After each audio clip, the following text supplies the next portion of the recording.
In the quiet of the evening,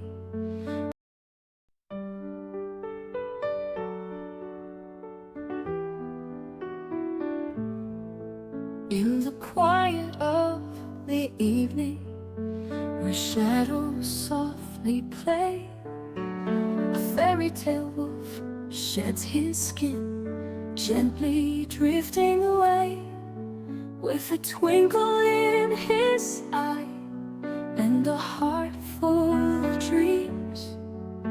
He waits for the Friday night glow, where the magic redeems. Oh, the wolf in the moonlight, he's found his true call, reading tales of wonder for one and for all. In a world of stars dancing, his spirit takes flight, with stories of beauty under the starlit night.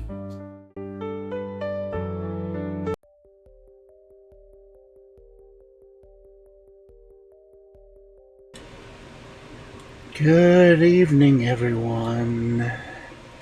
It is Friday night, which means it's a night for fairy tales. We will very likely finish the Violet Fairy book tonight, which means we will also start the Crimson Fairy book. Which, there's nothing wrong with starting another book. I will probably change the stream title or take a break between the two, just to make sure everything sets up right. Then we'll raid out afterwards to probably one of many friends that is doing the Gamers Outreach. So I would try it, but I'm not that good at raising money for charity, apparently, because I've had the Wild West Wildlife one going for over a year now, and I've only gotten up to 30 so far, out of 100. It won't let me lower it, so the money's just sitting there and not doing anyone any good at all.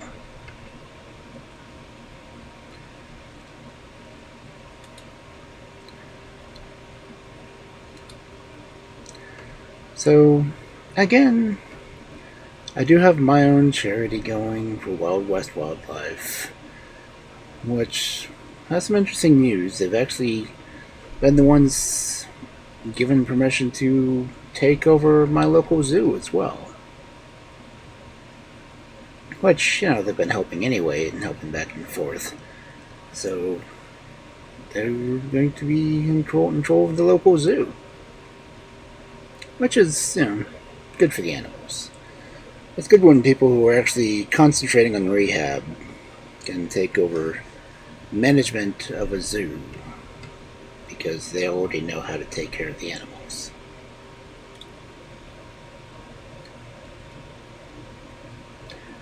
But anyway, it is Friday night, and we are going to be reading more fairy tales.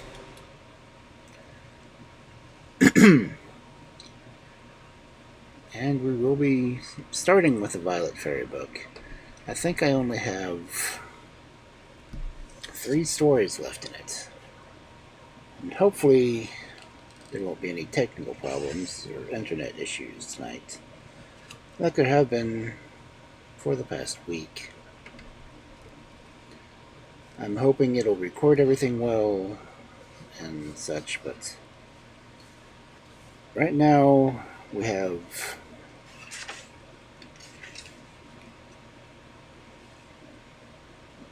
I think it's just we only have 16 pages left in this book. And that in itself will probably take us until the break. Of course, now looking at my title, I spelled part wrong. But, well, I can only do so much with what little focus I maintain anymore.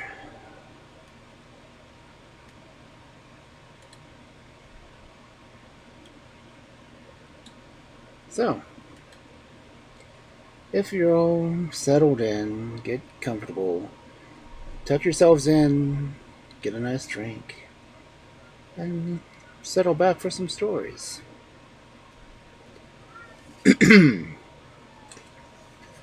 Our first story for this Friday night of fairy tales: The Prince Who Wanted to See the World. This would be a good one for Curly because it's a Portuguese tale. There was once a king who had only one son, and this young man tormented his father from morning till night to allow him to travel in far countries. For a long time the king refused to give him leave, but at last, wearied out, he granted permission and ordered his treasurer to produce a large sum of money for the prince's expenses.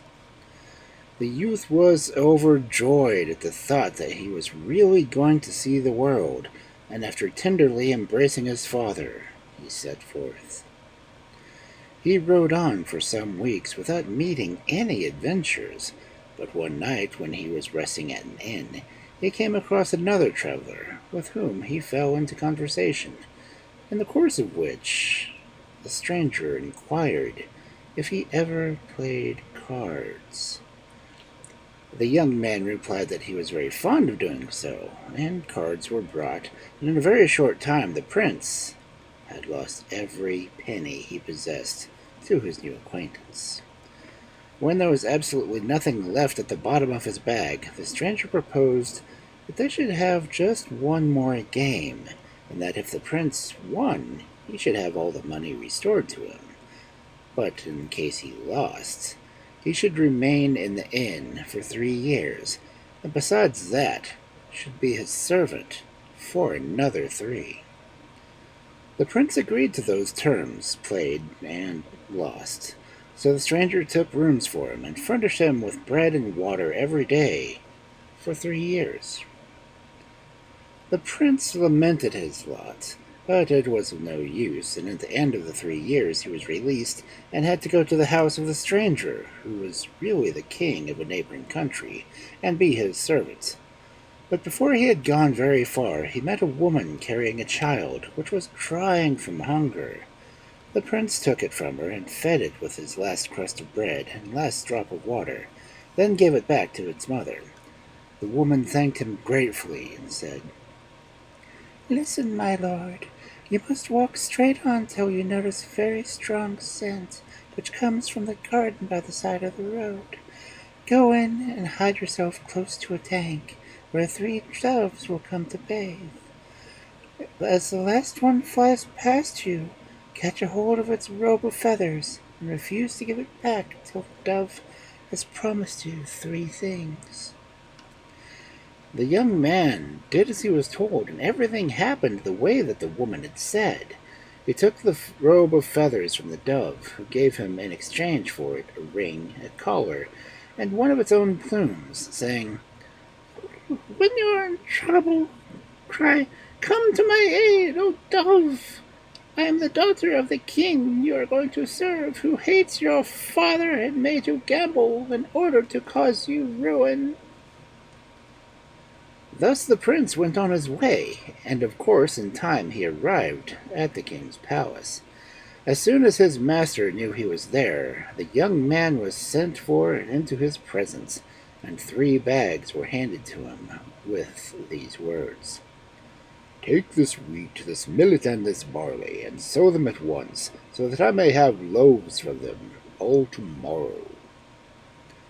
The prince stood speechless at this command, but the king did not consent to give him any further explanation. And when he was dismissed, the young man flew to the room in which he had been set aside for him, and pulling out his feather, he cried, "Dove, dove, be quick and come." "What is it?" said the dove, flying through the open window, and the prince told her of the task set before him, and of his despair at being unable to accomplish it. "Fear nothing, it will be all right," replied the dove, as she flew away again. The next morning, when the prince awoke, he saw the 3 loaves standing beside his bed. He jumped up and dressed, and was scarcely ready when a page arrived with a message that he was to go at once to the king's chamber. Taking the loaves in his arm, he followed the boy, and, bowing low, laid them before the king. The monarch looked at the loaves for a moment without speaking, and then he said, "Good. The man who can do this can also find the ring which my eldest daughter dropped into the sea." The prince hastened back to his room and summoned the dove, and when she heard this new command, she said, "Now listen. Tomorrow, take a knife and a basin and go down to the shore and get into a boat you will find there." The young man did not know what he was to do when he was in the boat or where he was to go, but the dove had come to his rescue before, and he was ready to obey her blindly. When he reached the boat, he found a dove perched on one of the masts, and at a signal from her he put to sea. The wind was behind them, and they soon lost sight of land. The dove then spoke for the first time and said, "Take the knife and cut off my head, but be careful that not a single drop of blood falls to the ground. Afterwards you must throw it into the sea." Wondering what this strange order, the prince picked up his knife and severed the dove's head from her body at one stroke. A little while after, a dove rose from the water with a ring in its beak, and laying it in the prince's hand, dabbed itself with the blood that it was in the basin, and when its head became that of a beautiful girl, another moment it had vanished completely, and the prince took the ring and made his way back to the palace.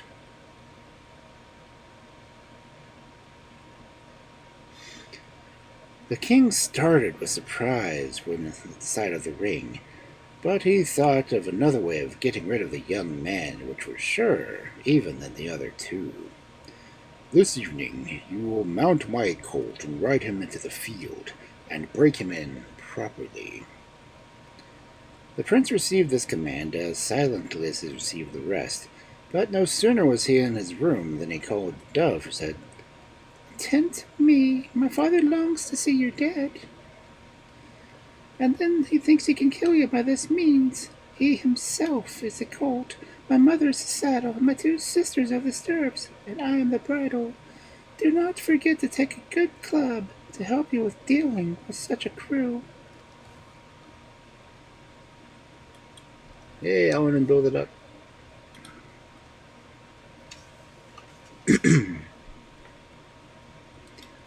So the prince mounted the colt, and gave him such a beating that when he came to the palace to announce that the animal was now so meek that it could be ridden by the smallest child, he found the king so bruised that he had to be wrapped in cloths dipped in vinegar. The mother was too stiff to move, and several of the daughter's ribs were broken. The youngest, however, was quite unharmed. That night she came to the prince and whispered to him, "Now that all are too much in pain to move, we had better seize our chance to run away. Go to the stable and saddle the leanest horse you can find there." But the prince was foolish enough to choose the fattest, and when they had started, the princess saw that he had done, and she was very sorry, for though this horse ran like the wind, the other flashed like thought. However, it was too dangerous to go back, and they rode on as fast as the horse would go. On the night the king sent for his youngest daughter, and as she did not come when he sent, but she did not come any more than that, the queen, who was a witch, discovered that her daughter had gone off with the prince, and told her husband that he must leave his bed and go after them. The king got up slowly, groaning in pain, and dragged himself to the stables, where he saw the lean horse still in the stall. Leaping on his back, he shook the reins, and his daughter, who knew what to expect and had her eyes open, saw the horse start forward, and in the twinkling of an eye changed her own steed into a cell, the prince into a hermit, and herself into a nun. When the king reached the chapel, he pulled up the horse and asked if a girl and a young man had passed that way. The hermit raised his eyes, which were bent on the ground, and said that he had not seen a living creature. The king, much disgusted with this news and not knowing what to do, returned home and told his wife that, though he had ridden for miles, he had come across nothing but a hermit and a nun in a cell. "Why, those were the runaways, of course," she cried, flying into a passion. "If you had only brought a scrap of the nun's dress or a bit of the stone from the wall, I would have had them in my power." At these words, the king hastened back to the stable and brought out the lean horse, who traveled quicker than thought. But his daughter saw him coming, and changed her horse into a plot of ground, herself into a rose tree covered with roses, and the prince into a gardener. As the king rode up, the gardener looked up from the tree which he was trimming, and asked if anything was the matter. "Have you seen a young man and a girl go by?" said the king, and the gardener shook his head and replied that no one had passed that way since he had been working there. So the king turned his steps homewards and told his wife. "Idiot!" she cried. "If you had only brought me one of the roses or a handful of earth, I should have had them in my power. But there is no time to waste. I shall go with you myself." The girl saw them from afar, and a great fear fell on her, for she knew her mother's skill in magic of all kinds. However, she determined to fight to the end, and changed the horse into a deep pool, herself into an eel, and the prince into a turtle. But it was no use. Her mother recognized them all, and pulling up, asked her daughter if she did not repent and would not like to come home again. The eel wagged no with her tail, and the queen told her husband to put a drop of water from the pool into a bottle, because it was only by that means that she could seize hold of her daughter. The king did as he was bid, and was just in the act of drawing the bottle away from the water, after he had filled it, when the turtle knocked against it and spilt it all.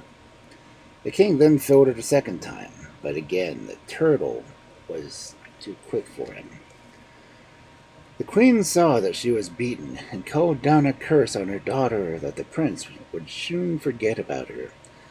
And after having revealed his feelings in this matter, she and the king went back to the palace.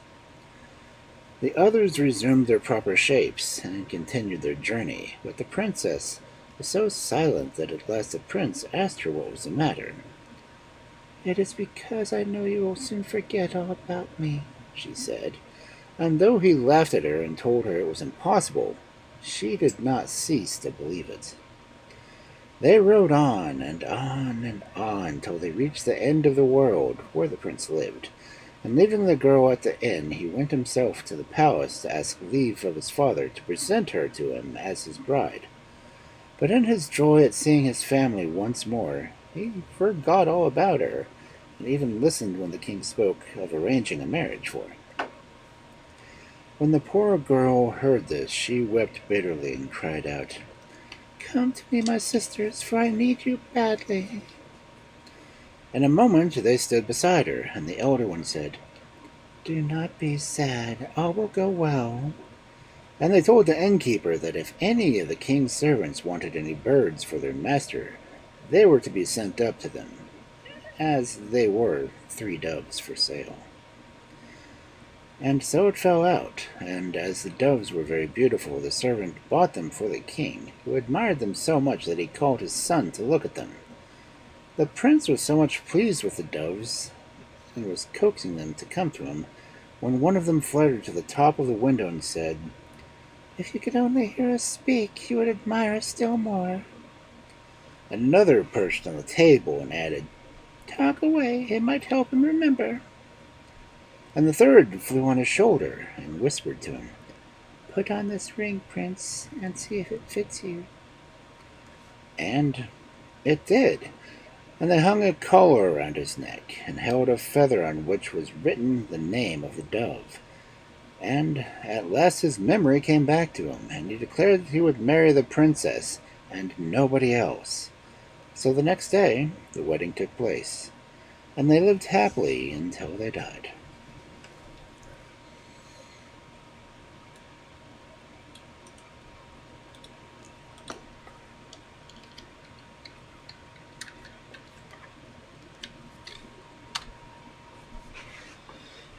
Everyone here is not already following Alan and Bill. Go follow Alan and Bill. They do a lot of reading too.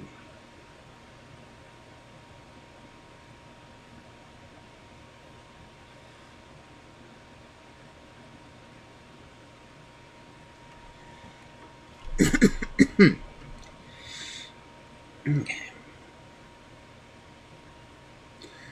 And what's this message? And our next story for this fabulous Friday night of fairy tales. Virgilius the Sorcerer. Long, long ago there was born to a Roman knight and his wife Maha a little boy called Virgilius. While he was still quite little, his father died, and the kinsman, instead of being a help and protection to the child and his mother, robbed them of their lands and money.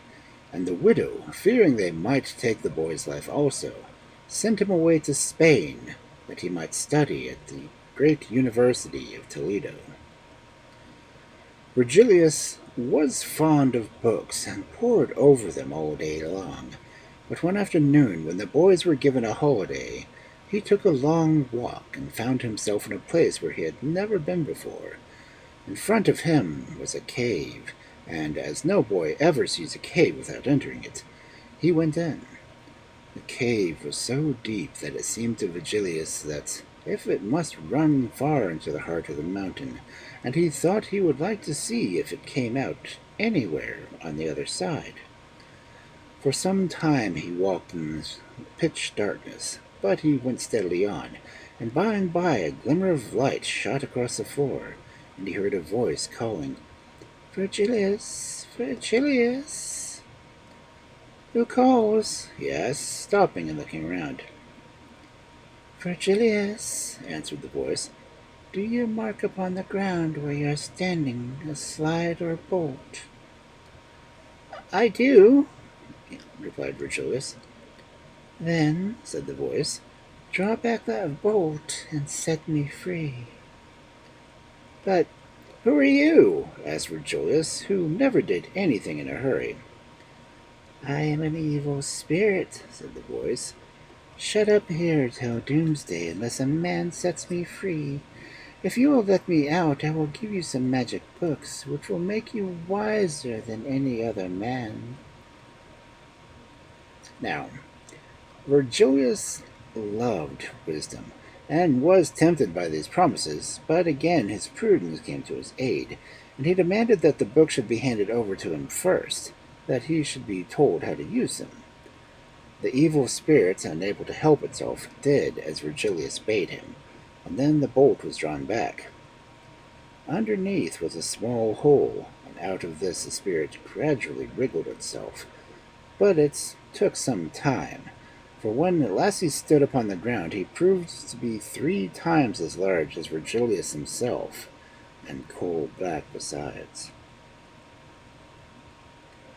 "Why can't you have been as big as that when you were in the hole?" cried Virgilius. "But I was," replied the spirit. "I don't believe it," answered Virgilius. "Well, I'll just get in and show you," said the spirit, and after turning and twisting and curling himself up, he lay neatly packed in the hole. Then Virgilius drew the bolt, and picking up the books under his arm, left the cave. For the next few weeks, Virgilius hardly ate or slept, so busy was he learning the magic the books contained.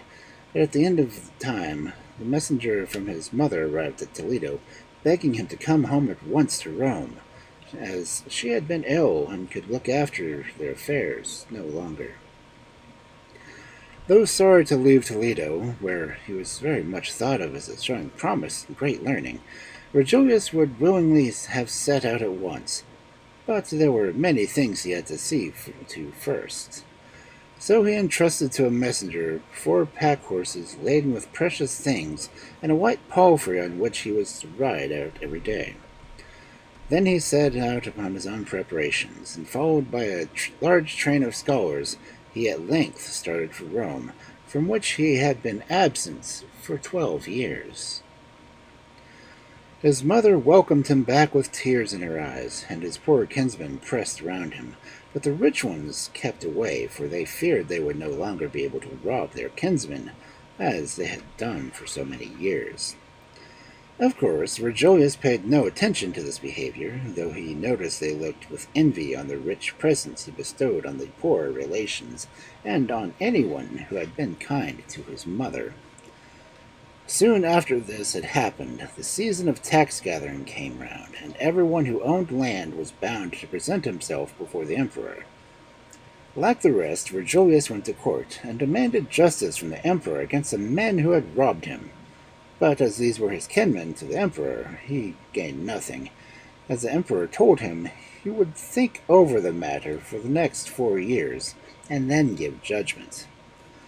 This reply naturally did not satisfy Virgilius, and turning on his heel, he went back to his own home, and gathering in his harvest, he stored it up in his various houses. When the enemies of Virgilius heard of this, they assembled together and laid siege to his castle, but Virgilius was a match for them.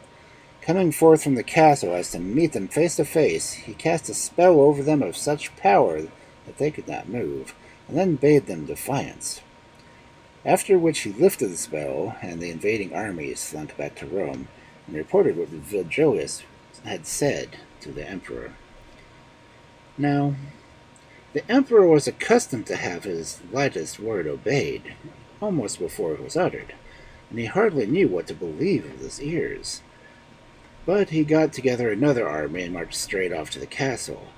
But directly they took up their position, Virgilius girded them about with a great river, so that they could neither move hand nor foot.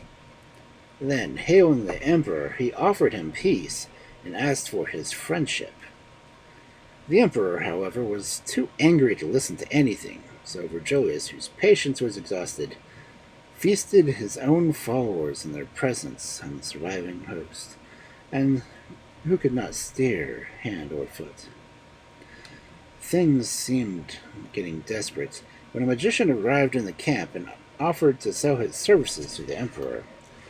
His proposals were gladly accepted, and in a moment the whole of the garrison sank down as if they were dead, and Virgilius himself had much ado to keep awake. He did not know how to fight the magician, but with a great effort struggled to open his black book, which told him what spells to use. In an instant his foes seemed turned to stone. Where each man was, there he stayed. Some were halfway up the ladders, and some had 1 foot over the wall, but whatever they might chance to be, every man remained, even the emperor and his sorcerer. All day they stayed there like flies upon the wall, but during the night Virgilius stole softly to the emperor, and offered him his freedom, as long as he would do him justice. The emperor, who by this time was thoroughly frightened, said he would agree to anything Virgilius desired.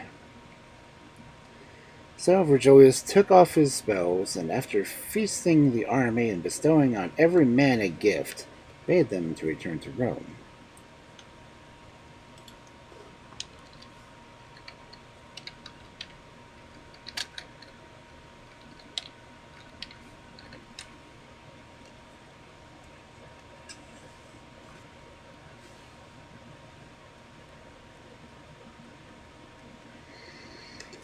After more than that, he built a square tower for the emperor, and in each corner all that was said in that quarter of the city was to be heard. While he stood in the center, every whisper throughout Rome would reach his ears.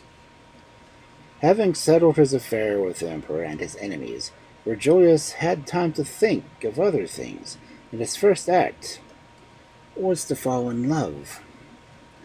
The lady's name was Fabilla, and her family was noble, and her face fairer than any in Rome.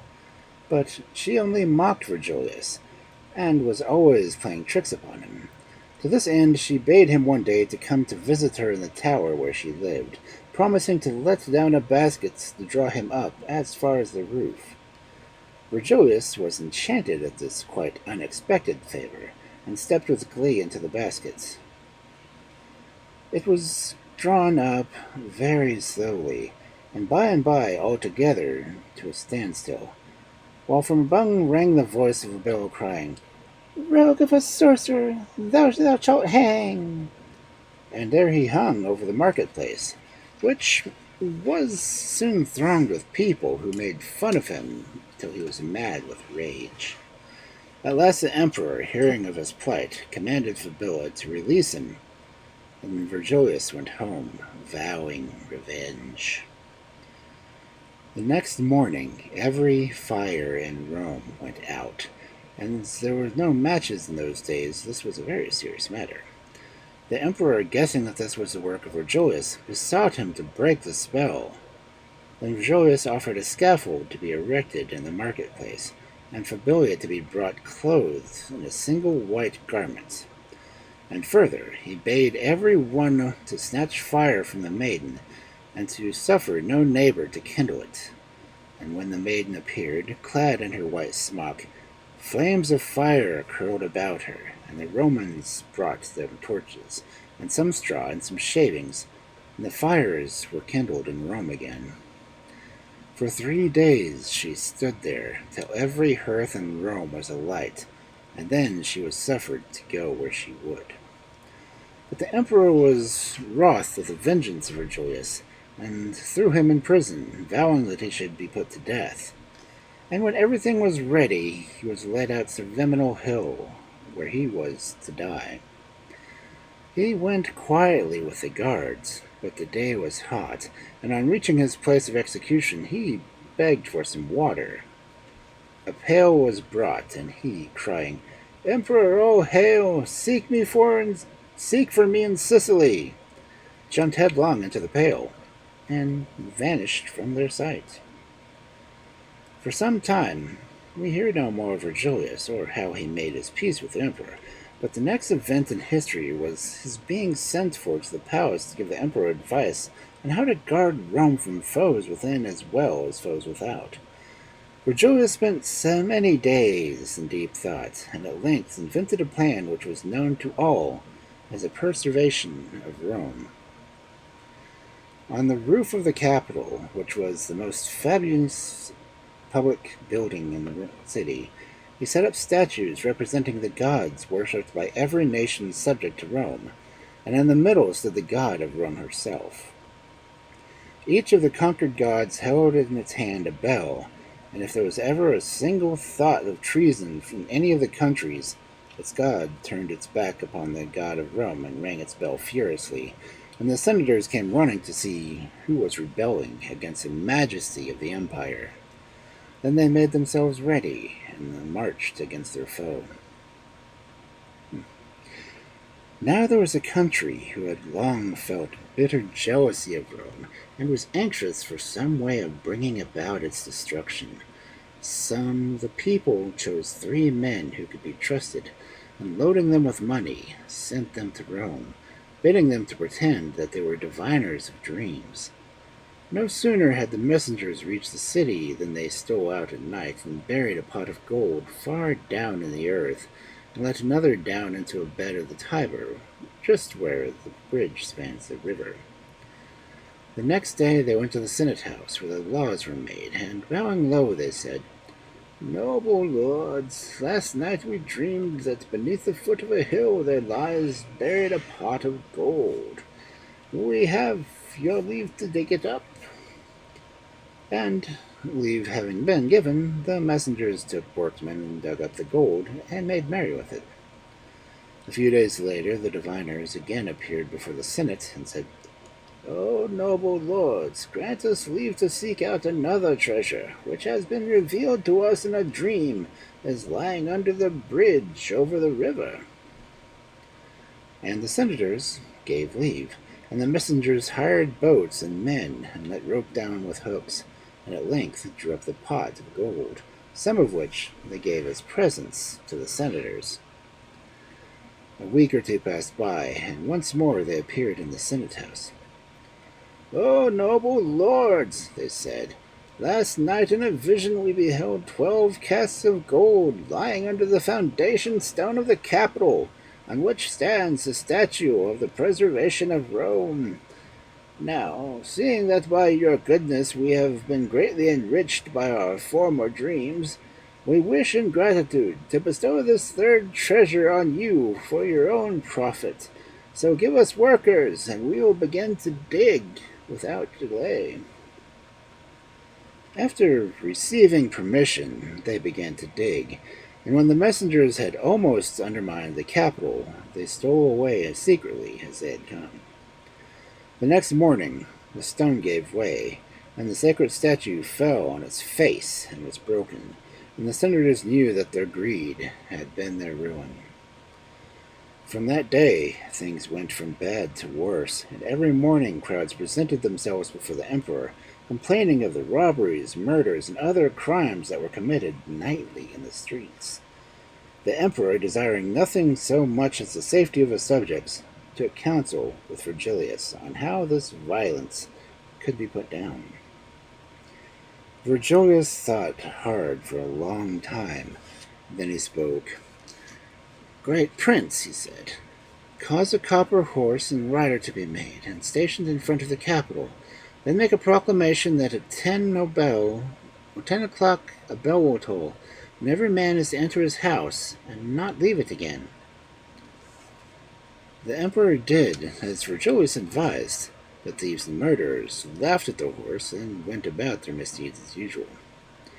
But at the last stroke of the bell, the horse set off at a full gallop through the streets of Rome, and by daylight men counted over 200 corpses that it had trodden down. The rest of the thieves, and there were still many remaining, instead of being frightened into honesty, as Virgilius had hoped, prepared rope ladders with hooks in them, and when they heard the sound of the horse's hooves, they stuck their ladders into the walls and climbed up above the reach of the horse and its rider. Then the emperor commanded 2 copper dogs be made that would run after the horse, and when the thieves hanging from the walls mocked and jeered at Virgilius and the emperor, the dogs leaped high after them and pulled them to the ground and bit them to death. Thus did Virgilius restore peace and order to the city. Now, about this time there came to be noised abroad the fame of the daughter of a sultan who ruled over the province of Babylon, and indeed she was said to be the most beautiful princess in the world. Virgilius, like the rest, listened to the stories that were told of her, and so violently in love with all he heard that he built a bridge in the air which stretched all the way between Rome and Babylon. He then passed over to visit the princess, who, though somewhat surprised to see him, gave him welcome, and after some conversation became in her turn anxious to see this distant country where the stranger lived, and he promised that he would carry her there himself, without wetting the soles of his feet. The princess spent some days in the palace of Virgilius, looking at wonders of which she had never dreamed, though she declined to accept the presents he longed to heap on her. The hours passed as if they were minutes, till the princess said that she could no longer be absent from her father. Then Virgilius conducted her himself over the airy bridge, and laid her gently down on her own bed, where she was found the next morning by her father. She told him all that had happened to her, and he pretended to be very much interested, and begged that the next time Virgilius came, he might be introduced to him. Soon after, the Sultan received a message from his daughter that the stranger was there, and he commanded that a feast should be made ready, and, sending for the princess, delivered into her hands a cup, which he said was to be present to Virgilius himself, in order to do him an honor. When they were all seated at the feast, the princess rose and presented the cup to Virgilius, who directly he had drunk fell asleep into a deep sleep. Then the Sultan ordered his guards to bind him, and left him there till the following day. Directly the Sultan was up, he summoned his lords and nobles into the great hall, and commanded that the cords which bound Virgilius should be taken off, and the prisoner brought before him. The moment he appeared in the Sultan's The Sultan's passion broke forth, and he accused his captive of the crime of conveying the princess into distant lands without his permission. Virgilius replied that if he had taken her away, he had also brought her back, when he might have kept her, and that if he would set him free to return to his own land, he would come here no more. "Not so," cried the Sultan, "but a shameful death you shall die." And the princess fell on her knees and begged she might die with him. "You're out of your You're out of your reckoning, Sultan," said Virgilius, whose patience was at an end, and he cast a spell over the Sultan and his lords, so that they believed that the great river of Babylon was flowing through the hall, and that they must swim for their lives, so leaving them to plunge and leap like frogs and fishes. Virgilius took the princess in his arms and carried her over the airy bridge, back to Rome. Now Virgilius did not think that either his palace or even Rome itself was good enough to contain such a pearl as the princess, so he built her a city whose foundations stood upon eggs, buried far away down in the depths of the sea. And in that city was a square tower, and on the roof of the tower was an rod of iron, and across the rod he laid a bottle, and on that bottle he placed an egg, and from the egg he chained an apple, which hangs here from this day. And when the egg shakes, the city quakes, and when the egg shall be broken, the city hall shall be destroyed. And the city of Virgilius named full of wonders, such as never were seen before, he named Naples.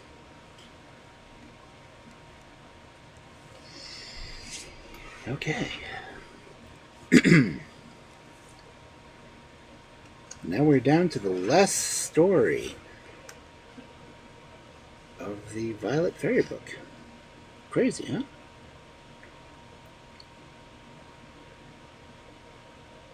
Mogarzea and his son. There was once a little boy whose father and mother, when they were dying, left him to the care of a guardian. But the guardian whom they chose turned out to be a wicked man, and spent all the money, so the boy determined to go away and strike out a path for himself.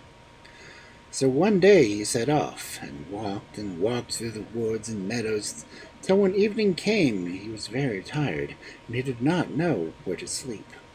He climbed a hill and looked about him to see if there was no light shining from a window. At first all seemed dark, but at length he noticed a tiny spark, far, far off, and plucking up his spirits, he went out at once in search for it. The night was nearly half over before he reached the spark, which turned out to be a big fire, and by the fire a man was sleeping who was so tall he might have been a giant. The boy hesitated for a moment what he should do. Then he crept close up on the man and lay down by his legs. When the man awoke in the morning, he was much surprised to find a boy nestling up so close to him. "Dear me, where did you come from?" he said. "I am your son, born in the night," replied the boy. "If that is true," said the man, "you shall take care of my sheep, and I will give you food. But take care you never cross the border of my land, or you will repent it." Then he pointed out where the border of his land lay, and bade the boy begin his work at once. The young shepherd led his flock out to the richest meadows and stayed with them till evening. When he brought them back, he helped the man to milk them. When this was done, they both sat down to supper, and while they were eating, the boy asked the big man, "What is your name, father?" "Mogarzea," he answered. "I wonder you're not tired of living by yourself in this lonely place." "There is no reason you should wonder. Don't you know that there was never a bear who danced of his own free will?" "Yes, that is true," replied the boy. "But why is it you are always sad? Tell me your history, father." "What is the use of telling you things that would only make you sad, too?" "Oh, never mind that. I should like to hear. Are you not my father, and I am not your son?" "Well, if really you want to know my story, it is this. As I told you, my name is Mogarzea. My father is an emperor. I was on my way to the Sweet Milk Lake, which lies not far from here, to marry one of the three fairies who made the lake their home. But on the road, three wicked elves fell upon me and robbed me of my soul, so that ever since I have stayed in this spot watching my sheep without wishing for anything different, without having felt one's moment's joy, or ever once being able to laugh. And the horrible elves are so ill-natured that if anyone sets one foot on their land, he is instantly punished. That is why I warn you to be careful, lest you should share my fate. All right, I will take great care. Do let me go, father, said the boy, and they stretched themselves out to sleep. At sunrise, the boy got up and led his sheep out to the feed, and for some reason he did not feel tempted to cross into the grassy meadows belonging to the elves, but let his flock pick up with pasture what they could on Mogazari's ground. The third day he was sitting under the shadow of a tree, playing on his flute, and there was nobody in the world who could play a flute better, when one of his sheep strayed across the fence into the flowery fields of the elves, and another followed it. But the boy was so absorbed in his flute that he noticed nothing till half the flock was on the other side. He jumped up, still playing on his flute, and went after the sheep, meaning to drive them back to their own side of the border, when suddenly he saw before him three beautiful maidens who stopped in front of him and began to dance. The boy understood that this must do, and played with all his might, but the maidens danced on until evening. Now let me go, he cried at last. The poor Mogarzea must be dying of hunger. I will come and play for you tomorrow. Well, you may go, they said, but remember that if you break your promise, you will not escape us. So they both agreed that the next day he should come straight there with the sheep, and play with them until the sun went down. This being settled, they each returned home. Mogarzea was surprised to find that his sheep gave so much more milk than usual, but as the boy declared that he never crossed the border, the big man did not trouble his head further, and he ate his supper heartily. With the earliest gleams of light, the boy was off with his sheep to the elven meadow, and at first notes of his flute the maidens appeared before him and danced and danced and danced till evening came. Then the boy let the flute slip through his fingers and trod on it, as if by accident. If you had heard the noise he made, or how he wrung his hands and wept and cried that he had lost his only companion, you would have been very sorry for him. The hearts of the elves were quite melted, and they did all they could to comfort him. I shall never find another flute like that, he moaned. I've never heard one whose tone is as sweet as mine. It was cut from the center of a 7-year-old cherry tree. There is a cherry tree in our garden that is exactly 7 years old, they said. Come with us, and we shall make yourself another flute. So they all went to the cherry tree, and when they were standing round it, the youth explained that if he tried to cut it down with an axe, he might very likely split open the heart of the tree, which was needed for the flute. In order to prevent this, he would make a little cut in the bark, just large enough for them to put their fingers in, and with this help, he should manage to tear out the heart of the tree in two, so that the heart should run no risk of challenge. The elves did as he told them without a thought. Then he quickly drew out his axe, and when they had been sticking to the cleft, and behold, all their fingers were imprisoned in the tree. It was in vain that they shrieked in pain and tried to free themselves. They could do nothing, and the young man remained cold as marble to all their entreaties. Then he demanded them of Margot's soul. Oh, well, if you must have it, it is in a bottle on the windowsill, they said, hoping they might obtain their freedom at once. But they were mistaken. You have made so many men suffer, he answered sternly, that it is but you who should suffer yourselves. But tomorrow I will let you go. And he turned towards home, taking his sheep, and the soul of Mogarzea with him. Mogarzea was waiting at the door. As the boy drew near, he began scolding him for being so late.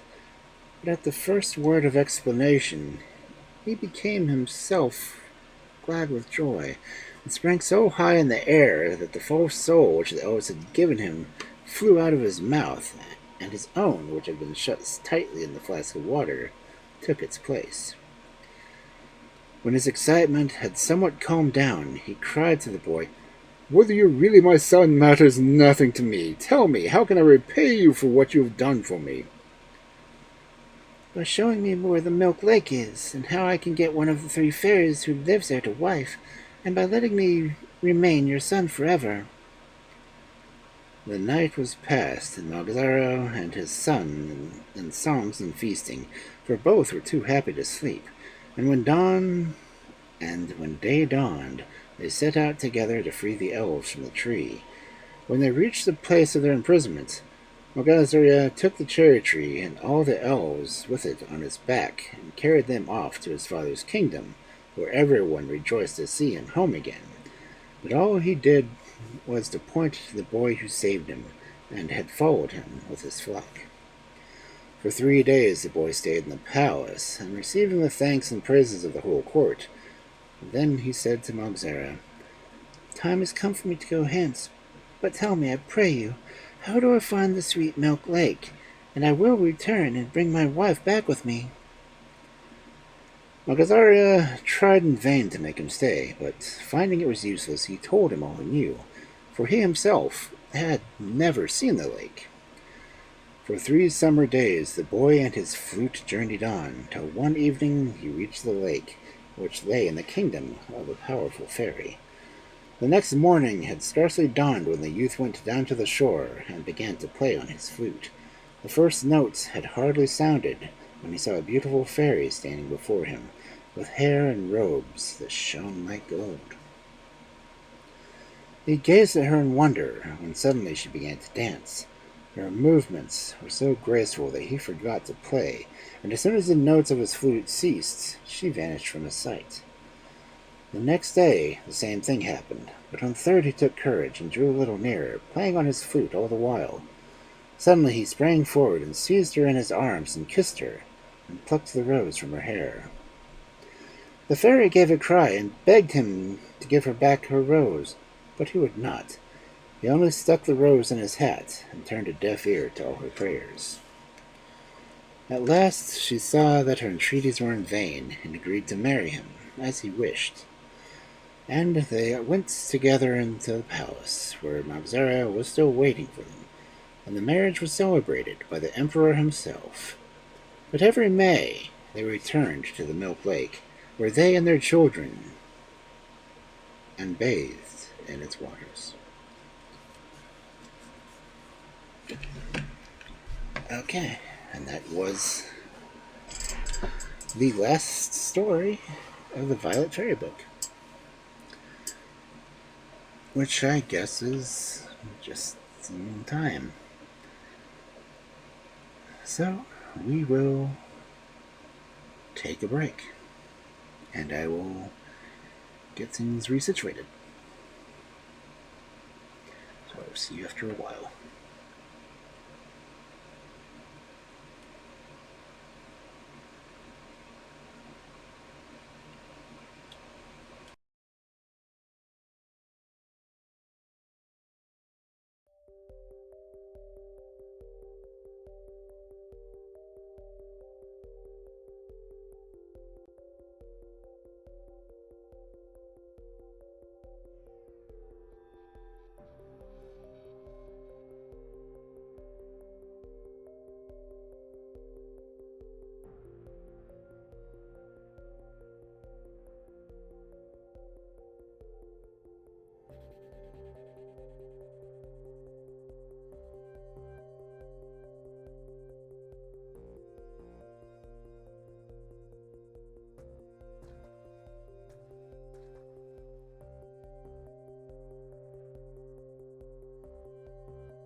What is a spupa? Welcome back, everyone. Hey, look, new book. Of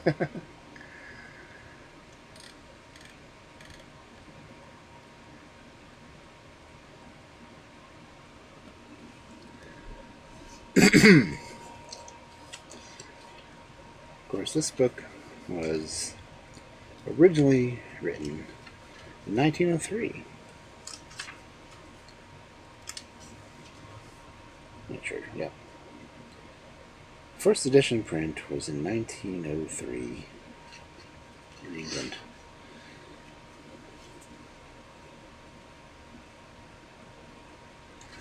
I haven't had any noticeable internet disconnections, so maybe all this will be a decent recording.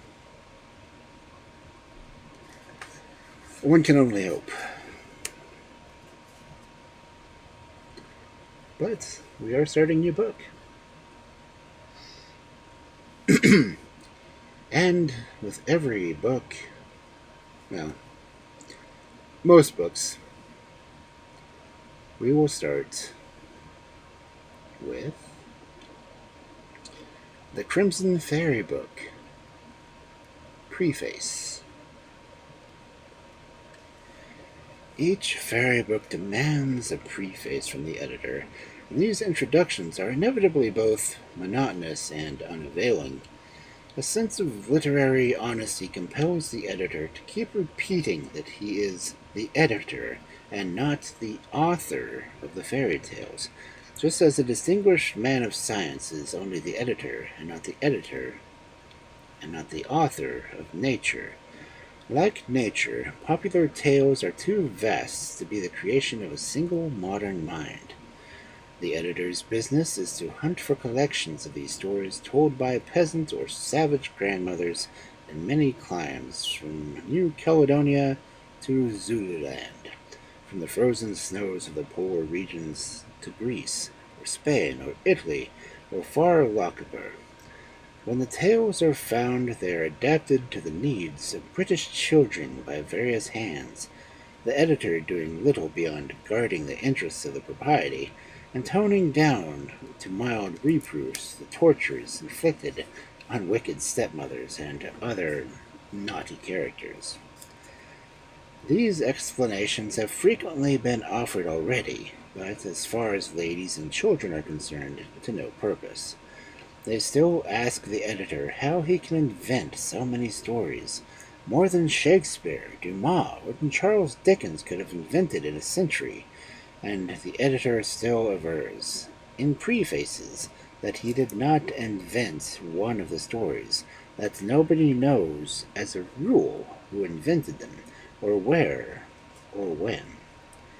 It is only plain that perhaps 100,000 years ago some savage grandmother told a tale to a savage granddaughter, that the granddaughter told it in her turn, that various tellers have changed to their suits and their tastes, adding or omitting features and incidents that, as the world grew civilized, other alterations were made, and that at last Homer composed the Odyssey, and somebody else composed the story of Jason and the Fleece of Gold, and the Enchantress Medea, out of a set of wandering popular tales, which are still told among Samoyeds and Samoans, Hindus, and Japanese. All of this has been to the wise and learned for centuries, and especially since the Brothers Grimm wrote in the early years of the 19th century. But children remain unaware of the facts, and so do their dear mothers, once the editor infers that they do not read his prefaces, and are not members of the Folklore Society, or the students of Eric Kohler or M. Kosman, and M. Henry Guides, and Professor Child, and Mr. Max Muller, though these explanations are not intended to be the editor's customers. He makes them once more for the relief of his conscience. Many tales in this book are translated or adapted from those told by mothers and nurses in Hungary, Others are familiar to Russian nurseries.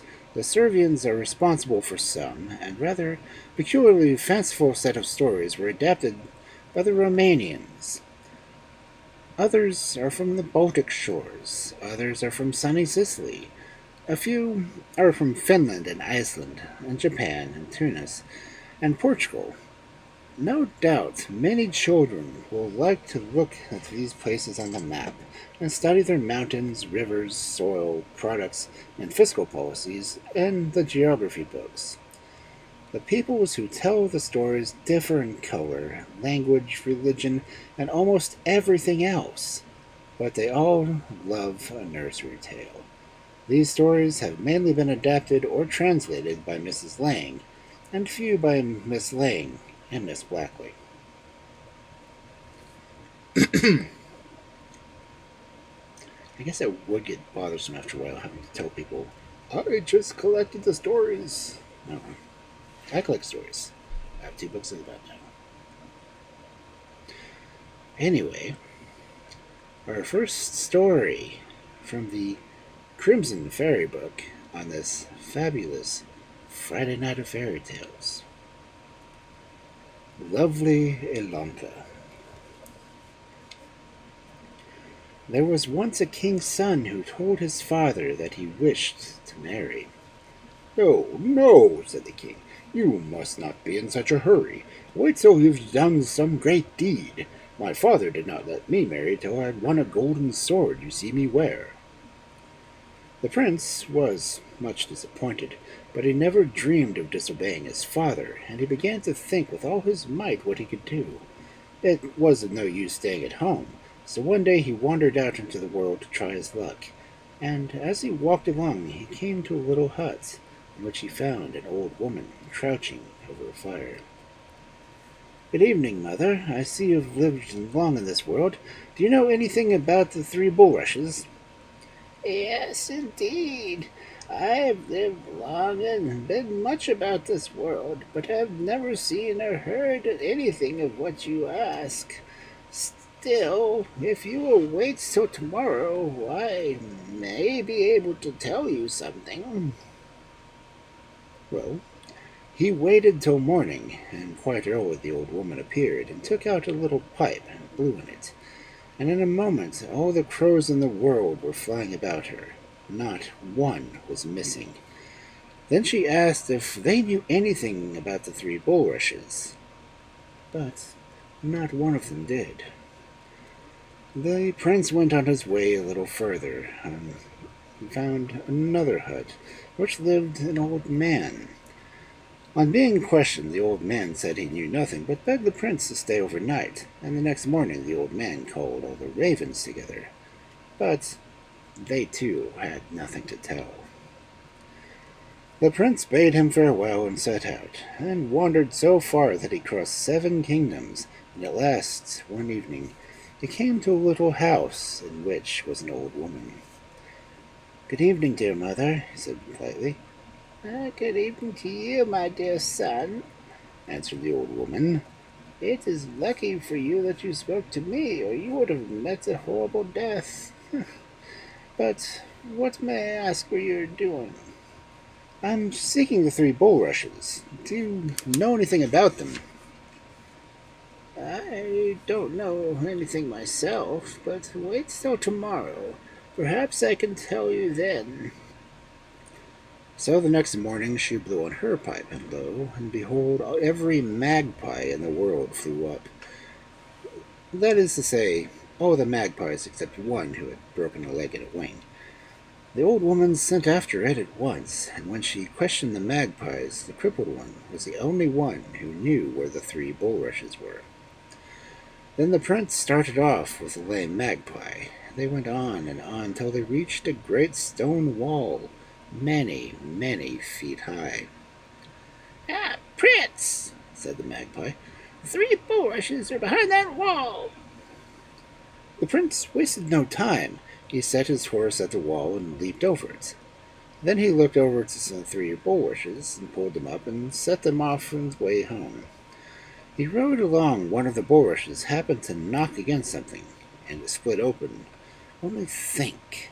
out sprang a lovely girl who said, "My heart's love, you are mine and I am yours. Do give me a glass of water." But how could the prince give it to her when there was no water at hand? So the lovely maiden flew away. With the second bulrush as an experiment. Just the same thing happened. How careful he was with the third bulrush. He waited till he came to a well, and there he split it open, and out sprang a maiden 7 times lovelier than either of the others. And she, too, said, "My heart's love, I am yours and you are mine. Do give me a glass of water." This time the water was ready, and the girl did not fly away, but she and the prince promised to love each other for always. Then they set out for home. They soon reached the prince's country, and as he wished to bring her, his promised bride, home in a fine coach, he went on to town to fetch one. In a field where the well was, the king's swineherds and cowherds were feeding their doves. The prince left Ilonka, for that was her name, in their care. Unluckily, the chief swineherd had an ugly old daughter, and whilst the prince was away, he dressed her up in fine clothes and threw Ilonka into the well. The prince returned before long, bringing with him his father and mother and a great train of courtiers to escort Ilonka. But how they all stared when they saw the swineherd's ugly daughter. However, there was nothing for it but to take her home, and 2 days later the prince married her, and his father gave up the crown to him. But he had no peace. He knew very well that he had been cheated, though he could not think how. Once he desired to have some water brought from him to the well into which Ilonka had been thrown. The coachman went for it, and in the bucket he pulled up a pretty little duck was swimming. He looked wonderingly at it, and all of a sudden it disappeared, and he found a dirty-looking girl standing near him. The girl returned with him and managed to get a place as a housemaid in the palace. Of course, she was very busy all day long, but whenever she had a little spare time, she sat down to spin. Her distaff turned on itself, and the spindle span on itself, and the wax wound itself. However, much she might use, there was always plenty left. When the queen, or rather the swineherd's daughter, heard of this, she was very much wishing to have the distaff, but the girl flatly refused to give it to her. However, at last she consented on condition that she might sleep one night in the king's room. The queen was very angry and scolded her well, but as she longed to have the distaff, she consented, though she gave the king a sleeping draught as supper. Then the girl went to the king's room, looking 7 times lovelier than ever. She bent over the sleeper and said, "My heart's love, I am yours and you are mine. Speak to me but once, I am your Ilonka." But the king was so sound asleep he neither heard nor spoke, and Ilonka left the room, sadly thinking he was ashamed to own her. Soon after, the queen again sent to say that she wanted to buy the spindle. The girl agreed to let her have it on the same conditions as before. But this time, also, the queen took care of the king with a sleeping draught. And once more Ilonka went to the king's room and spoke to him. Whispering as sweetly as she might, she could get no answer. Now, some of the king's servants had taken note of the matter, and warned their master not to eat or drink anything that the queen offered him, for the last 2 nights running she had given him a sleeping draught. The queen had no idea that her doings had been discovered, and when, a few days later, she wanted the flax, and had to pay the same price for it, she felt no fears at all. At supper that night, the queen offered the king all sorts of nice things to eat and drink, but he declared he was not hungry, and went early to bed. The queen repented bitterly her promise to the girl, but it was too late to recall it, for Ilonka had already entered the king's room, where he lay anxiously waiting for something, he knew not what. All of a sudden he saw a lovely maiden who bent over him and said, "My dearest love, I am yours and you are mine. Speak to me, for I am your Ilonka.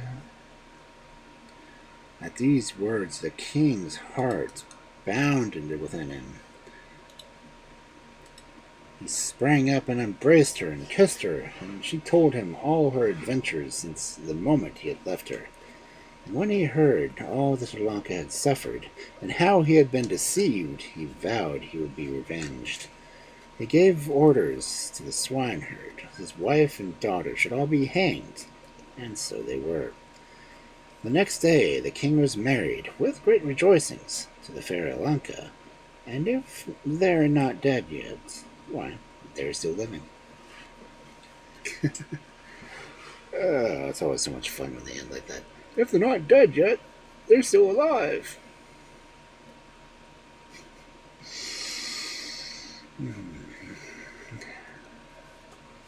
Fairy tales. God love them.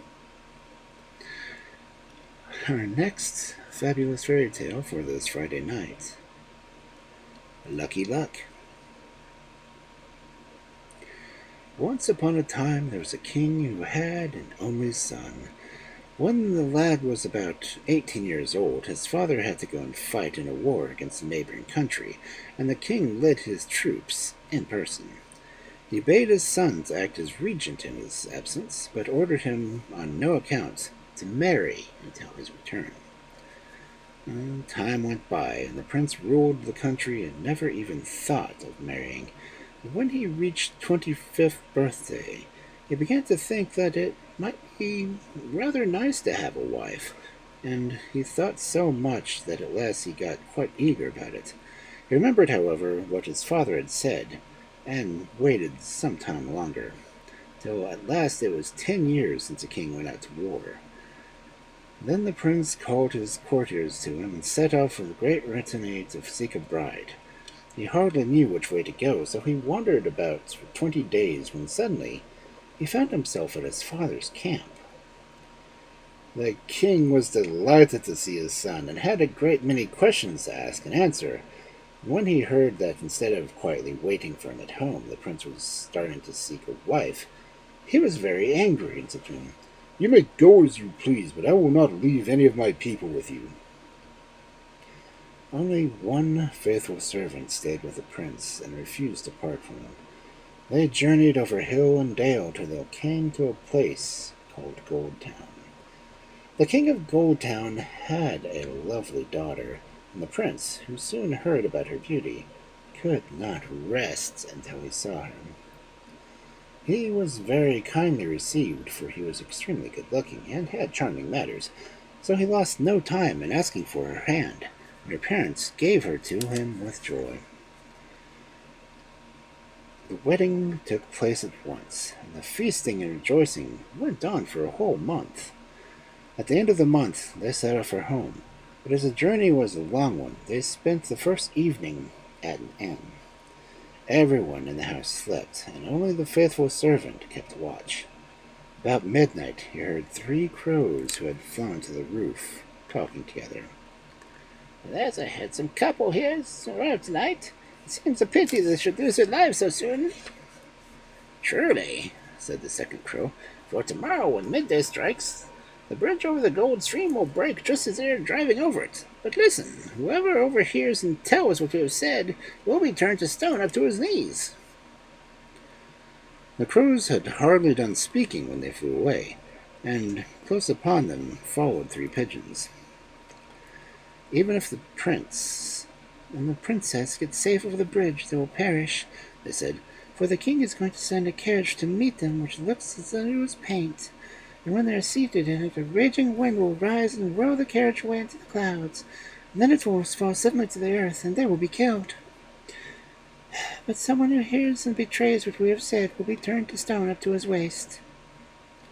With that, the pigeons flew away, and 3 eagles came in to take their place. So the lovely young couple does manage to escape the dangers of the bridge and the carriage. The king means to send them to a splendid gold-embroidered robe, and when they put these on, they will be burnt up at once.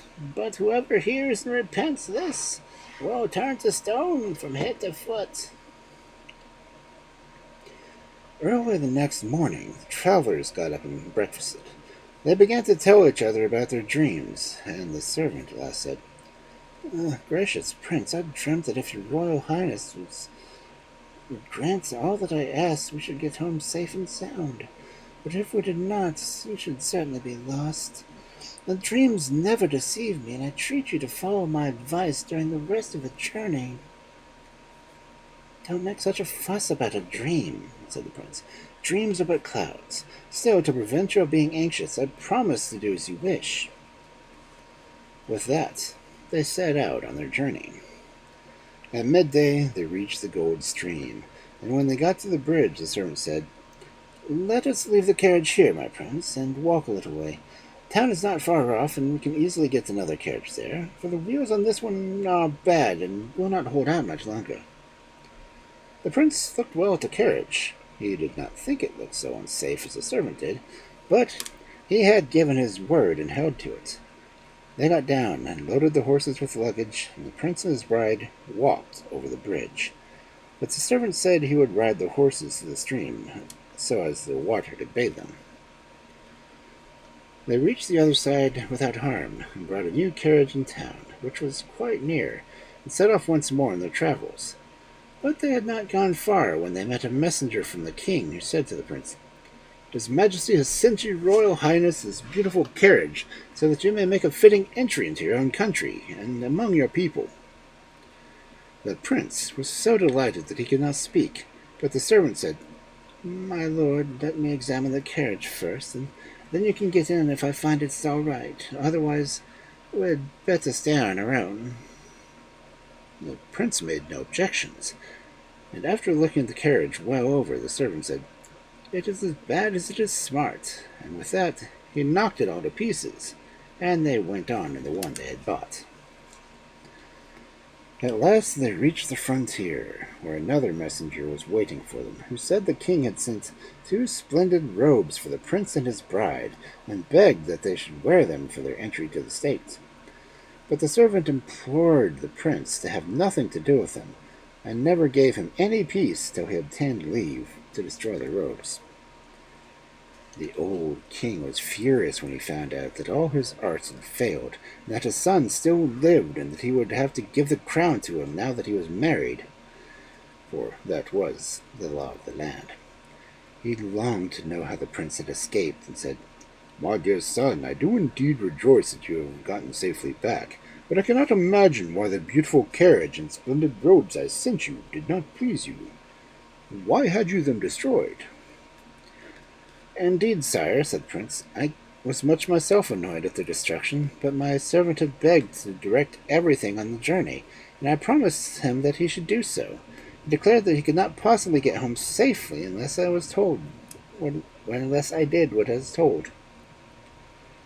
The old king fell into a tremendous rage and called his council together and condemned the servant to death. The gallows was put up in the square in front of the palace. The servant was led out, and his sentence read to him.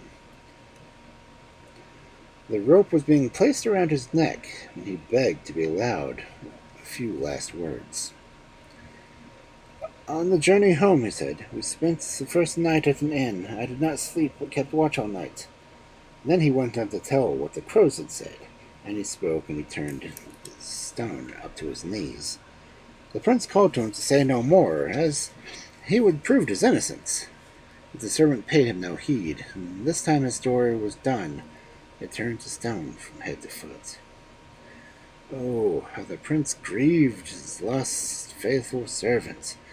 And what pained him most was the thought that he was lost through his very faithfulness, and determined to travel all over the world and never rest till he found some means of restoring him to life. Now there lived at court an old woman, who had been the prince's nurse.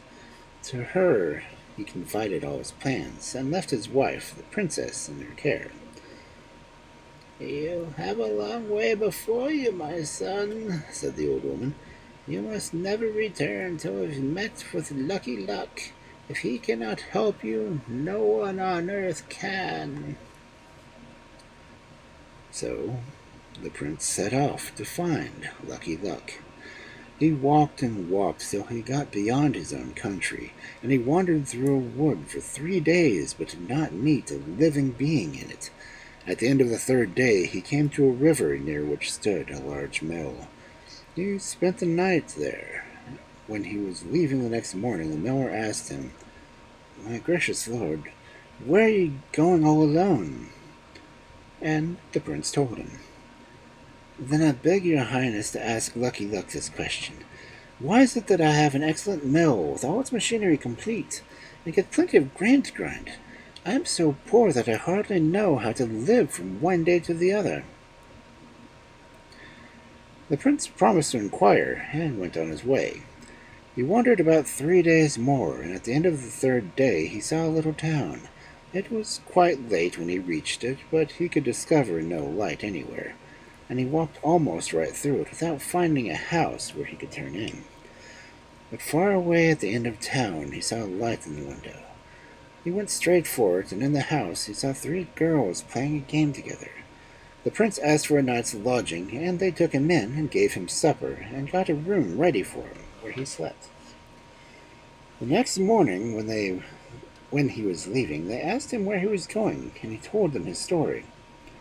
"Gracious prince," said the maidens, "do ask Lucky Luck how it happens that here we are over 30 years old, and no lover has come to woo us, though we are good, pretty, and very industrious." The prince promised to inquire, and went on his way.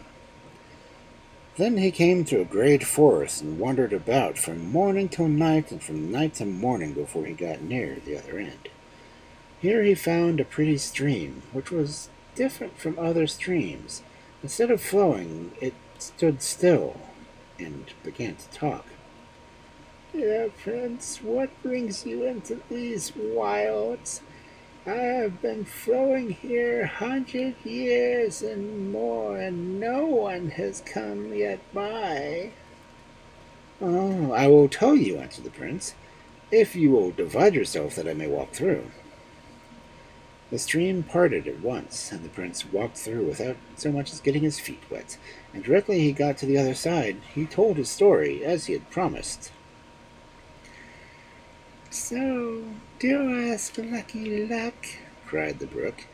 "Why, though I am such clear, bright, and rapid stream, I never have a fish or any other living creature in my waters." The prince said he would do so, and continued his journey. When he got quite clear of the forest, he walked through a lovely valley till he reached a little house thatched with rushes, and went in for the rest, as he was very tired. Everything in the house was beautifully clean and tidy, and a cheerful, honest-looking old woman was sitting by the fire. "Good morning, mother," said the prince. "May luck be with you, my son. What brings you to these parts?" "I'm looking for Lucky Luck," replied the prince. "Oh, then you have come to the right place, my son, for I am his mother. He is not home just now. He is out digging in the vineyard. Do you go too. Here are 2 spades. When you find him, begin to dig. Don't speak a word to him. It is now 11 o'clock. When he sits down to eat his dinner, sit beside him and eat with him. After dinner he will question you, and then you can tell him your troubles freely. He will answer whatever you ask." With that, she showed him the way, and the prince went and did just as she had told him, and after dinner they lay down to rest.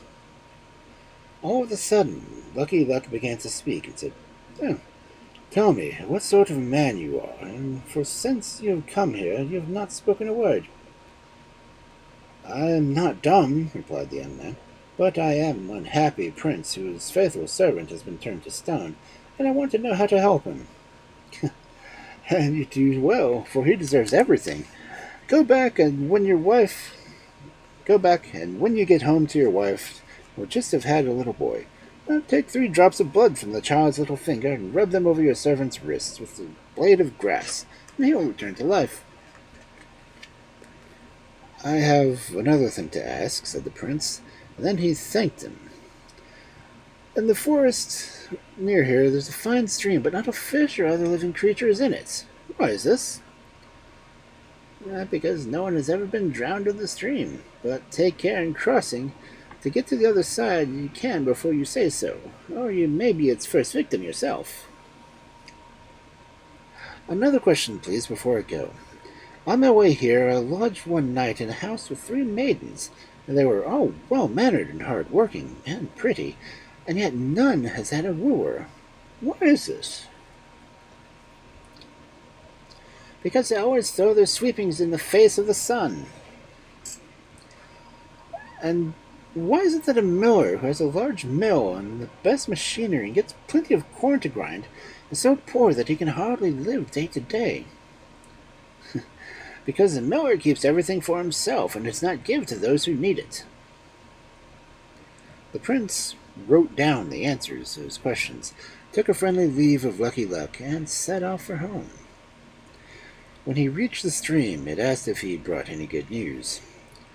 "When I get across, I will tell you," said he, and the stream parted. He walked through, and on the highest parts of the bank on the other side, he stopped and shouted out, "Listen, a stream. Lucky Luck says that you will never have anything living in your waters until someone is drowned in you." The words were hardly out of his mouth when the stream swelled and overflowed until it reached the rock that the prince had climbed onto. It dashed the water so hard that it sprayed water at him, but he clung on tight, and after failing to reach him 3 times, the stream returned to its proper course. Then the prince climbed down, dried himself in the sun, and set out on his march home. He spent the night once more in the mill.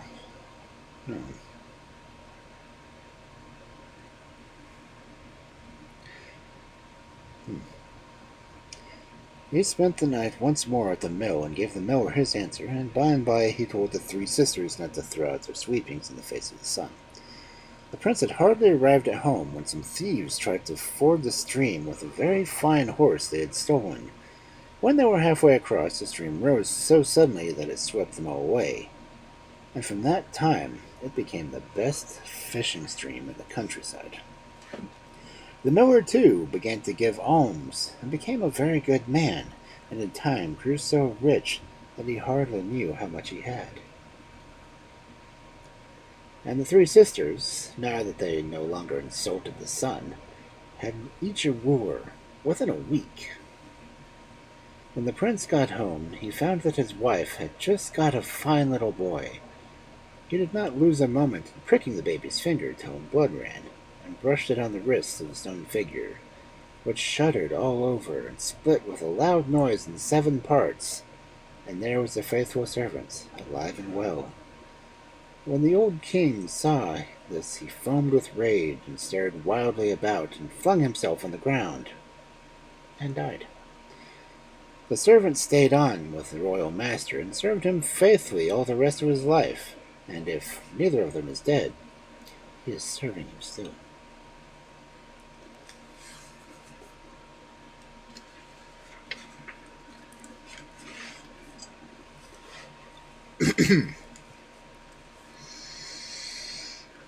Another one that ends if they haven't died, they're still alive.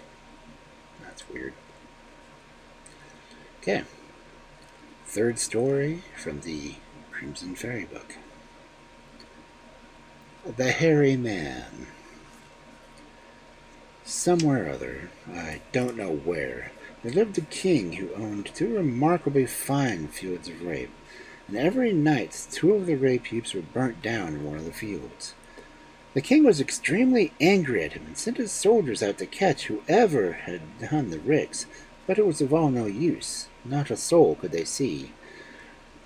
Then he offered 900 crowns to anyone who caught the evildoer, and at the same time ordered that whoever did not keep proper watch over the fields should be killed. But though there were a great many people, none seemed able to protect the fields. The king had already put 99 people to death, and when a swineherd came to him, who had 2 dogs, one called Psst and the other called Hush, the boy told the king that he should watch over the ricks. When it grew dark, he climbed up on top of the fourth rick, from which he could see the whole field. About 11 o'clock, just he thought someone going into the rick, putting a light to it. Just you wait, he thought, and he called to his dogs. Hi, psst, hush, catch him! But Psst and Hutch did not wait for the orders. In 5 minutes, the man was caught. The next morning he was brought before the king, who was so pleased with the boy that he gave him 1,000 crowns at once. The prisoner was all covered with hair, almost like an animal, and altogether he was so curious to look at that the king locked him up in a strong room and sent out letters of invitation to all the other kings and princes, asking them to come and see this wonder. That was all very well, but the king had a little boy of 10 years old who went to look at the hairy man also, and the man begged so hard to be set free that the boy took pity on him. He stole the key from the strong room from his mother and opened the door. Then he took the key back, but the hairy man escaped and went off into the world. Then the kings and princes began to arrive, one after another, and all were most anxious to see the hairy man, but he was gone. The king nearly burst with rage and with the shame he felt. He questioned his wife sharply, and told her that if she could not find and bring back the hairy man, he would put her in a hut made of rushes and burn her there. The queen declared she had had nothing to do with the matter. If her son had happened to take the key, it had not been with her knowledge. So they fetched the little prince and asked him all sorts of questions, and at last he owned that he had let the hairy man out. The king ordered his servants to take the boy to the forest and kill him there, and to bring back part of his liver and lungs. There was grief all over the palace when the king's command was known, for he was a great favorite. But there was no help for it, and they took the boy out into the forest. But the man felt sorry for him, and shot a dog and carried the pieces of his lungs and liver to the king. He was satisfied, but did not trouble himself any more. The prince wandered about in the forest and lived as best he could for 5 years. One day he came upon a poor little cottage in which was an old man. They began to talk, and the prince told his story and his sad fate. Then they recognized each other, for the old fellow was no other than the hairy man whom the prince had set free, and had lived ever since in the forest. The prince stayed here for 2 years, then he wished to go further. The old man begged him hard to stay, but he would not, so his hairy friend gave him a golden apple, out of which came a horse with a golden mane, and a golden staff with which to guide the horse. The old man also gave him a silver apple, out of which came the most beautiful hussars and a silver staff, a copper apple, from which he could draw many a foot soldiers as he wished, and a copper staff. He made the prince swear solemnly to take the greatest care of these presents, and then he let him go. The boy wandered on and on until he came to a large town. Here he took service in the king's palace, and as no one troubled themselves about him, he lived quietly on. One day news was brought to the king that he must go to war. He was horribly frightened, for he had a very small army, but he had to go all the same. When they all left, the prince said to the housekeeper, "Give me leave to go to the next village. I owe a small bill there, and I want to go and pay it." And as there was nothing to be done in the palace, the housekeeper gave him leave. When they got beyond the town, he took out his golden apple, and when the horse sprung out, he swung himself onto the saddle. Then he took the silver and the copper apples, and with these fine soldiers he joined the king's army. The king saw them approach with fear in his heart, for he did not know if it might be not an enemy. But the prince rode up and bowed low before him.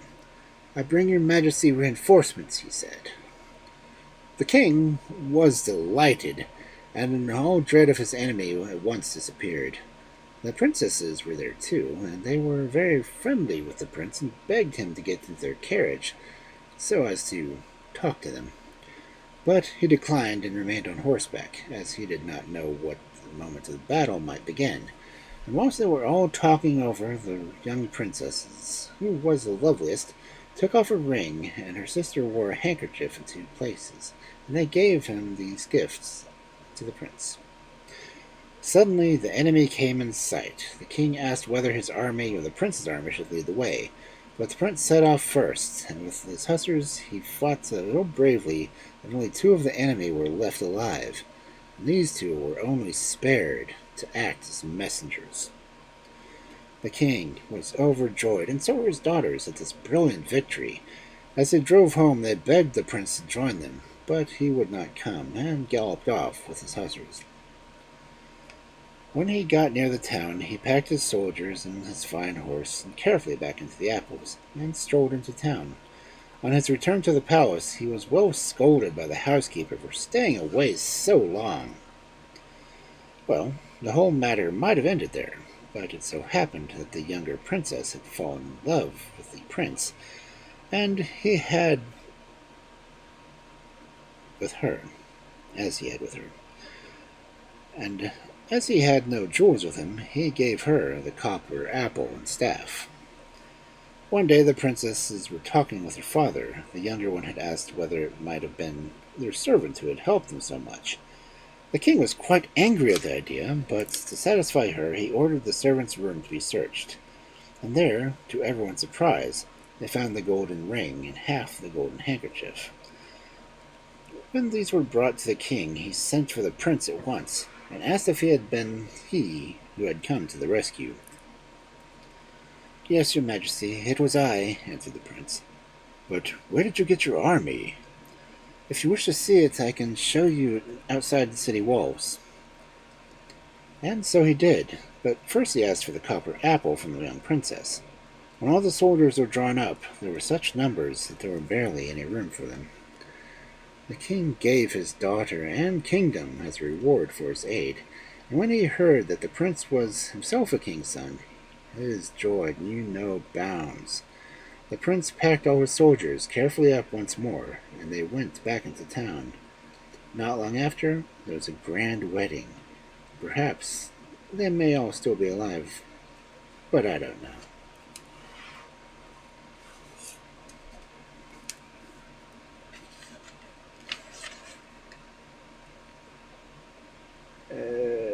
I'll do one more. So, final story for the night. To Your Good Health. Long, long ago there lived a king who was such a mighty monarch that whenever he sneezed, everyone in the whole country had to say, "To your good health." Everyone said it except a shepherd with staring eyes, and he would not say it. The king heard of this and was very angry and went to the shepherd to be sent before him. The shepherd came and stood before the throne, where the king sat looking very grand and powerful. But however grand and powerful he might be, the shepherd did not feel a bit afraid of him. "Say at once, 'To my good health,'" said the king. "To my good health," replied the shepherd. To mine, you rascal, you vagabond," stormed the king. To mine, your majesty," was the answer. "But to mine, to my own," roared the king, and beat on his breast in rage. "Well, yes, to mine, of course to my own," cried the shepherd, and gently tapped his breast. The king was beside himself with fury and did not know what to do when the Lord Chamberlain interfered. "Say at once, this very moment, 'To your health, your majesty,' for if you don't say it, you'll lose your life," whispered he. "No, I won't say it until I get a princess for my wife," was the shepherd's answer. Now the princess was sitting on a little throne beside her father, and she looked so sweet and lovely as a little dove. When she heard what the shepherd had said, she could not help but laugh, for there was no denying the fact that this young shepherd with the staring eyes pleased her very much. Indeed, he pleased her better than any king's son she had seen yet. But the king was not pleasant at his daughter, and he gave orders to throw the shepherd into the white bear's pit. The guards led him away and thrust him into the pit with the white bear, who had had nothing to eat for 2 days, and was very hungry. The door of the pit was hardly closed when the bear rushed at the shepherd, but when it saw his eyes, it was so frightened that it was ready to eat itself. It shrank away into a corner and gazed at him from there, and in spite of being so very famished, it did not dare touch him, but sucked its own paws from sheer hunger. The shepherd felt that if he were once removed his eyes off the beast, he was a dead man, and in order to keep himself awake, he made songs and sang them. And so the night went by. The next morning, the Lord Chamberlain came to see the shepherd's bones, and was amazed to find him alive and well, and led him to the king, who fell into a furious passion and said, "Well, you have learned what it is to be very near death. Now will you say to my good health?" But the shepherd answered, "I'm not afraid of 10 deaths. I will only say it if I may have the princess for my wife." "Then go to your death," cried the king, and ordered him to be thrown into a den with wild boars. The wild boars had not been fed for a week, and when the shepherd was thrust into their den, they rushed at him to tear him to pieces. But the shepherd took a little flute out of his sleeve of his jacket and began to play a merry tune, in which the wild boars first shrank slyly away. Then they got up on their hind legs and started dancing gaily. The shepherd would have given anything to be able to laugh, they looked so funny, but he dared not stop playing, for he knew well enough that the moment he stopped, they would all fall upon him and tear him to pieces. His eyes were of no use to him here, for he could not have stared 10 wild boars in the face, so he kept playing, and the boars danced very slowly, as if in a minuet, and by degrees he played faster and faster, till they could hardly twist and turn enough, and ended all falling over each other in a heap, quite exhausted and out of breath. Then the shepherd ventured to laugh at last, and he laughed so long and so loud that when the Lord Chamberlain came early in the morning, expecting to find only his bones, the tears were still running down his cheeks from laughter. As soon as the king was dressed, the shepherd was once again brought before him, but he was more angry than ever to think the wild boars had not torn the man to bits. He said, "Well, you have learned what it feels to be near 10 deaths. Now say, to my good health." But the shepherd broke in with, "I do not fear 100 deaths, and I will only say it if I may have the princess for my wife." "Then go to 100 deaths," roared the king, and ordered the shepherd to be thrown down a deep vault of scythes. The guards dragged him away to a dark dungeon, and in the middle was a deep well with sharp scythes all around it. At the bottom of the well there was a little light by which one could see if anyone was thrown in, whether they had fallen to the bottom. When the shepherd was dragged to the dungeons, he begged the guards to leave him alone a little while, that he might look down in the pit of the scythes. Perhaps he might, after all, make up his mind to say, "To your good health," to the king.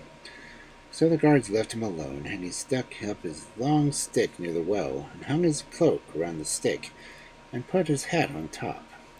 He also hung his knapsack on the inside of the cloak, that it might seem there was a body within it. When this was done, he called out to the guards, and said that he had considered the matter, and after all he could not make up his mind to say to the king wished. The guards came in, and threw the hat and cloak and knapsack and stick all down the well, and watched to see how they put out the light at the bottom, and came away, thinking that now there really was an end of the shepherd. But he had hidden in a dark corner, and was laughing to himself all the time. Quite early next morning, the Lord Chamberlain, carrying a lamp, he nearly fell forwards with surprise when he saw the shepherd alive and well. He brought him to the king, whose fury was greater than ever, but who cried, "Well, now you have been near 100 deaths, will you say to your own good health?" But the shepherd only gave him the same answer, "I won't say it till the princess is my wife." "Perhaps after all you may do it for less," said the king, who saw that there was no chance of making away with the shepherd, and he ordered the state coach to be got ready, and then he made the shepherd get in with him and sit beside him, and ordered the coachman to drive to the silver wood. When they reached it, he said, "Do you see the silver wood? Well, if you say, 'To your good health,' I will give it to you." The shepherd turned hot and cold by turns, but he still persisted. "I will not say it till the princess is my wife." The king was much vexed and drove further till they came to a splendid castle, all of gold. And then he said, "Do you see this golden castle? Well, I will give it to you too, the silver wood and the golden castle, if only you will say the one thing to me, to your good health." The shepherd gaped and wondered and was quite dazzled, but he still said, "No, I will not say it until I have the princess for my wife." The king was overwhelmed with grief and gave orders to drive on to the diamond pond, where he tried once more. "You see this diamond pond? I will give that too, the silver wood and the golden castle and the diamond pond. You shall have them all, if you will but say, 'To your good health.'" The shepherd had to shut his staring eyes tight not to be dazzled by the brilliant pond, but still he said, "No, no, I will not say it till I have the princess for my wife." Then the king saw that all his efforts were useless, and that he might as well give in. So he said, "Well, well, if it's all the same to me, I will give you my daughter to wife, but then you really and truly must say to me, 'To your good health.'" "Of course I'll say it. Why should I not say it? It stands to reason that I shall say it then." At this the king was more delighted than anyone could have believed. He made it known through the country that there were to be great rejoicings, as a princess was going to be married, and everyone rejoiced to think that the princess, who had refused so many royal suitors, should have ended by falling in love with the staring-eyed shepherd. There was such a wedding as had never been seen. Everyone ate and drank and danced. Even the sick were feasted, and quite tiny newborn children had presents given to them. But the greatest merrymaking was in the king's palace.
So, of course, OBS disconnected.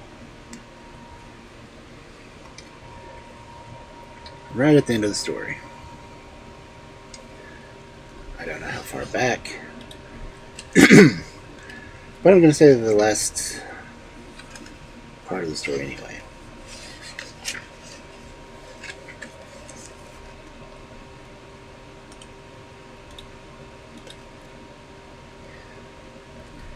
And when the groomsmen, according to custom, brought in the great boar's head on a big dish and placed it before the king so that he might carve it and give everyone a share, the savory smell was so strong that the king began to sneeze with all his might. I should really change scenes to do this.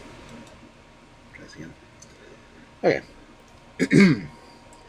And when the groomsmen, according to custom, brought in the great boar's head on a big dish and placed it before the king so that he might carve it and give everyone a share, the savory smell was so strong that the king began to sneeze with all his might.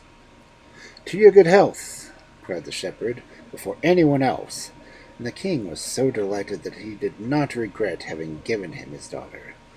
In time, when the old king died, the shepherd succeeded him. He made a very good king, and never expected his people to wish him well against their wills. But all the same, everyone did wish him well, for they all loved him.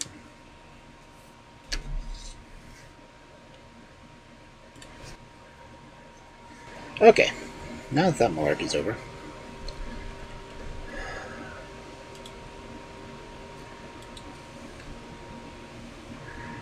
we are going to go ahead and see who the heck is on still. For it all.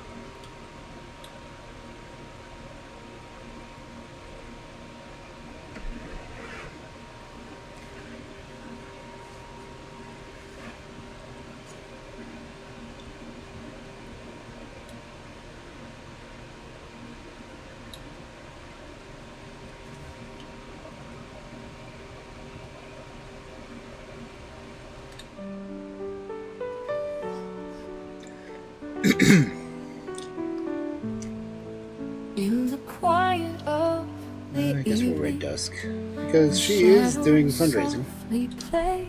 A fairy tale wolf sheds his skin, gently drifting away, with a twinkle in his eye and a heart full of dreams. He waits for the Friday night glow, where the magic redeems. Bring it to Red Dusk. In the moonlight, I hope you he's all found his have a true wonderful night. reading tales Thank you for coming in. of wonder for one and for I all. will hopefully see you all next week. In a world of stars dancing, his spirit takes flight, with stories of beauty under the starlit